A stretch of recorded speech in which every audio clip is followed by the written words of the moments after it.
Similar triangles. This part 2 of the video focuses on correctly setting up proportions to solve for missing variables. So, how do you know which values go where? Is it this way? Is it that way? Or how about this? Let's start over and try a different approach. Using a colored pen or pencil, trace the outside of the similar sides with the same color. Do this for each set of similar sides using a different color. Now, let's set up the proportion equation. Place the long red line on top and the short red line on the bottom. Do the same for the other side using the blue lines.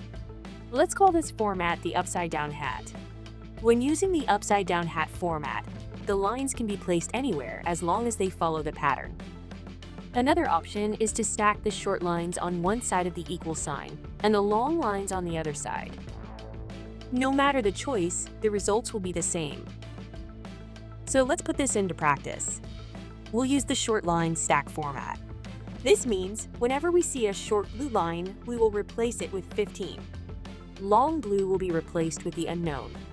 Short red is replaced with 12 and long red is replaced with 20. We now have our equation. The next step is to cross-multiply and solve for the missing variable. In this case, the question mark. Now, let's look at the same set of similar triangles.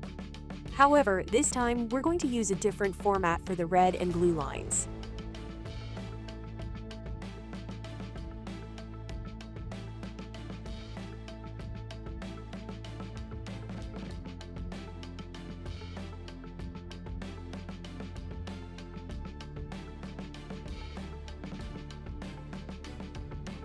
Now, let's look at two separate but similar triangles. Triangle ABC is similar to triangle EFG. The first thing you need to do is to identify the sides that are similar. Once this is done, you can apply the colors and use the line stacking method.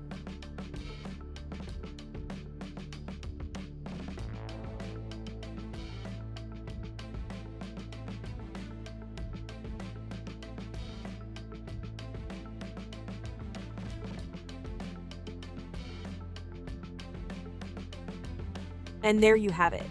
Working with similar triangles, part 2. Thanks for watching. And don't forget to subscribe.